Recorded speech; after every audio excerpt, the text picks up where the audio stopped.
समाज से प्रियंका सिंह रघुवंशी लखनऊ में की प्रेस वार्ता।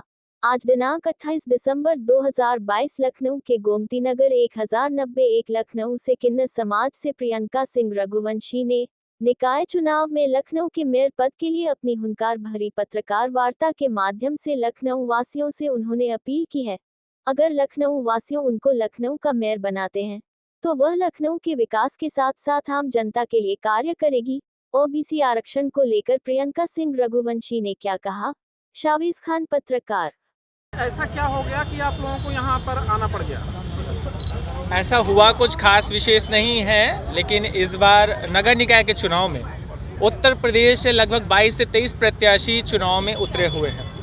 पहले सुप्रीम कोर्ट की जजमेंट आया था जिसमें ट्रांसजेंडर्स को ओबीसी जाति के तहत जोड़ा जा रहा था, लेकिन राज्य सरकारों ने बोला कि हम इनको SC ST में जोड़ेंगे, लेकिन ना जोड़ करके फिर बाद में बात हुई, उन्होंने बोला कि हम इन सभी लोगों को ओबीसी कैटेगरी में आइडेंटिफाई करेंगे। लेकिन मौके पे अधिकारियों के द्वारा जो सूचना जो है दी गई माननीय न्यायालय में, उसकी जो बेस बनाया गया उसमें ट्रांसजेंडर्स को कहीं भी किसी भी तरीके का कोई हिस्सेदारी नहीं दी गई।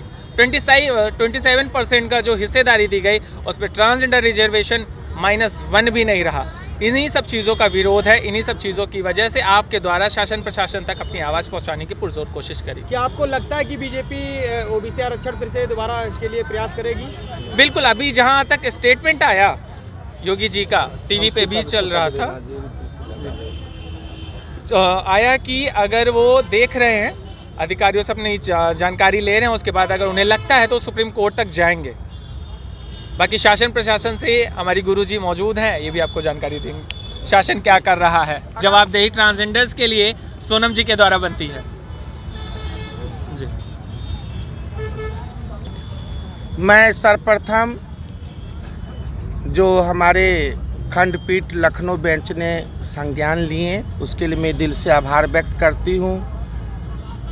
न्यायाधीश DK उपाध्याय जी, लालवानी जी का, किन्नर के लिए उन्होंने जो ट्रिपल ट्रैक जो कमीशन जो बनेगी ओबीसी के लिए, उसमें किन्नर का भी ध्यान दीजिए। उन्होंने अपने आदेश पारित में ये शब्द शासन को बोले हैं। और न्यायाधीश से देश में आज भी हमारे समाज में, चाहे वो हिंदू हो, मुस्लिम हो, अनुसूचित जनजाति हो, किसी भी समान जो मानव जीवन व्यतीत करते हैं, न्यायपालिका को भगवान मानते हैं और न्यायपालिका एक भगवान स्वरूप है। न्यायालय ने चुनाव कराने के लिए कहे हैं, पर माननीय मुख्यमंत्री उत्तर प्रदेश श्री योगी आदित्यनाथ जी बिना ओबीसी को आरक्षण दिए बिना चुनाव नहीं कराएंगे। उन्होंने ये आश्वासन दे दिए, इसमें कोई भ्रम जाल नहीं होना चाहिए। रही बात ट्रांसजेंडर की, तो मैंने 2-3 महीने पहले से पत्र चला रही हूँ शासन में, और मैंने मांग की उत्तर प्रदेश राज्य में किन्नर समाज के लिए भी नगर निकाय चुनाव में, क्योंकि ये राज्य संविधान विधायक विधिक उत्तर प्रदेश शासन हमें आरक्षण दे सकती है और देने का अधिकार है। तो माननीय मुख्यमंत्री जी से को भी पत्र लिखी थी, कम से कम 27% में से तो 7% ट्रांसजेंडर को ओबीसी में सीट आरक्षित करने के लिए हमने पत्र लिखे थे। प्रशासन के कुछ बड़े अधिकारियों ने साफ मना कर दिए, जो किन्नरों के लिए और मतलब हम लोगों के लिए कोई कानून नहीं। कानून है हाँ, ये सारे क्वेश्चंस लेते हुए ये सारी चीज़ें करना।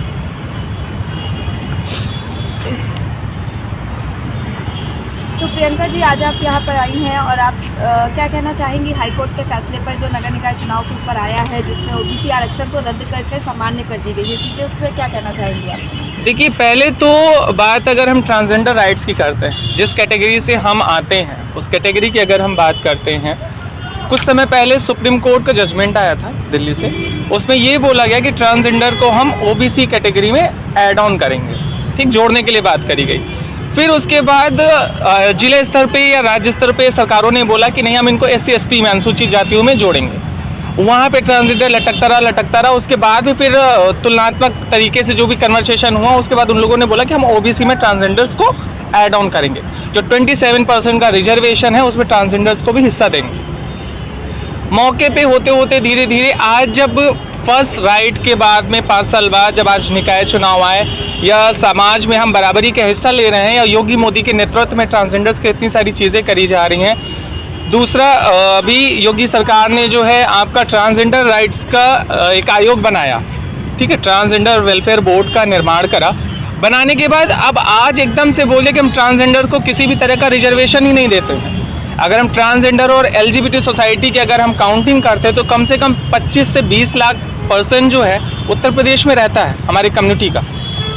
बस ये है काफ़ी जगहों पे जनगणना ना होने की वजह से, मूलभूत डॉक्यूमेंटेशन ना होने की वजह से समाज पीछे है, ये सारी चीज़ें। लेकिन सुप्रीम कोर्ट के बीच में हम लोग जाने का प्रयास कर रहे हैं कि जा करके अपनी बात को, अपनी आवाज़ को वहाँ उनके गवर्नमेंट के बीच में रखें, क्योंकि जैसे गवर्नमेंट ने बोला था सुप्रीम कोर्ट का, और जो भी चुनाव जब प्लान आउट होते हैं तो पहले जातिगत अकॉर्डिंग जो सर्वे किया जाता है, वैसा भी कोई सर्वे नहीं करा गया। अभी हम ट्रांसजेंडर्स को छोड़ देते हैं तो उसके बाद का जब हम कन्वर्सेशन करते हैं तो जो ओबीसी जातियों, ओबीसी के अंतर्गत जो जातियां आती थी उन सबको भी हटा दिया, बोल दिया कि जो भी ओबीसी की जातियां थी उन सबको हम एक साथ लेकर के वहाँ पे जनरल चुनाव लड़ेंगे।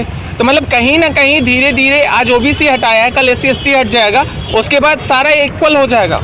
तो जो संविधान का जो एक प्रारूप बनाएगा वो धीरे धीरे कहीं ना कहीं से तहस नहस होता जा रहा है। जी तो मैम आप जो फैसला आया है उससे पूरी तरह मतलब सहमत नहीं है? जी नहीं, बिल्कुल से असहमत हूँ। पूरी तरीके से मैं इस फैसले का बाइकआउट करती हूँ, जस्ट बिकॉज ऑफ, क्योंकि हमारा ट्रांसजेंडर, अब हमारा पौधा लगा था, पौधे के अब 4 पंख निकले, पत्तियाँ निकली, अब उसको एकदम से धड़ से अलग कर दिया गया तो पेड़ पौधा किस काम का रह जाएगा। ये सारी चीज़ें हैं। जब हमारा शुरुआत हो रही है, हम समाज में बराबरी